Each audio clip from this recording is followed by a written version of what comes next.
ربنا اللہ ثم استقاموا، جنہوں نے کہا کہ ہمارا رب اللہ ہے اور اس پر ڈٹ گئے، دل کی گہرائی میں یہ بات اتر گئی، ثم استقاموا، اور اس پر استقامت اختیار کی۔ اللہ اکبر۔ استقامت کیسے ہوتی ہے؟ اعمال کے ساتھ،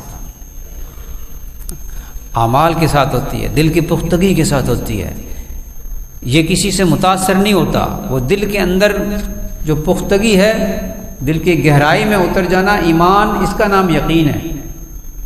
یقین پختہ ہو، دل کی گہرائی میں اترا ہوا ہو۔ وجہ حاجی عبدالوہاب صاحب رحمۃ اللہ علیہ مثال دیا کرتے تھے کہ جیسے پہاڑوں کے اندر ایک دراڑ ہوتی ہے، وہ بڑی گہرائی تک ہوتی ہے، پانی اس کے اندر چلا جائے اور اس کی جڑ میں جا کر بیٹھ جائے تو اوپر طوفان آتا رہے، ہوائیں چلتی رہیں، وہ اس پانی کو کے اوپر اثر انداز نہیں ہوتی، وہ آندھی طوفان۔ تو جیسے وہ پانی اس کی جڑوں میں بیٹھ کر محفوظ ہو گیا، اسی طرح ایمان دل کی گہرائی کے اندر اتر کر مضبوط ہو گیا، اس کا نام ہے یقین محکم۔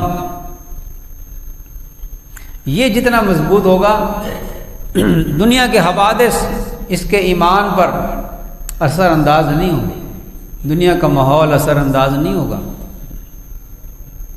اثر انداز ہوتا ہے، لیکن اپنے دل پہ اتنی محنت کریں، اتنی محنت کریں کہ ہمارا دل ان خرافات اور ان فتنوں سے متاثر نہ ہو، بلکہ ہمارا اثر ان کے اوپر پڑے۔ دیوانہ جو ہوتا ہے نا، دیوانہ وہ سب کو گھما دیتا ہے اور خود اثر نہیں لیتا کسی کا۔ اس لیے دین کے معاملے میں دیوانے بن جائیں، اور دیوانہ کبھی گمراہ نہیں ہوتا۔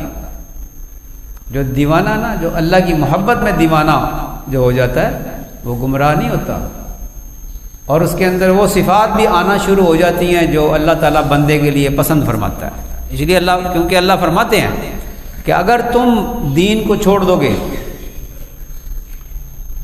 تو میں تمہاری جگہ ایسی قوم کو لے آؤں گا کہ جس سے اللہ محبت کرتا ہوگا اور وہ اللہ سے محبت کرتے ہوں گے، ولا یخافون لومۃ لائم، اور وہ کسی کی ملامت کی پرواہ نہیں کرتے ہوں گے۔ یہ دیوانوں کی صفت ہے، یہ محبت جس کے اندر ٹوٹ کے محبت جو کرتے ہیں۔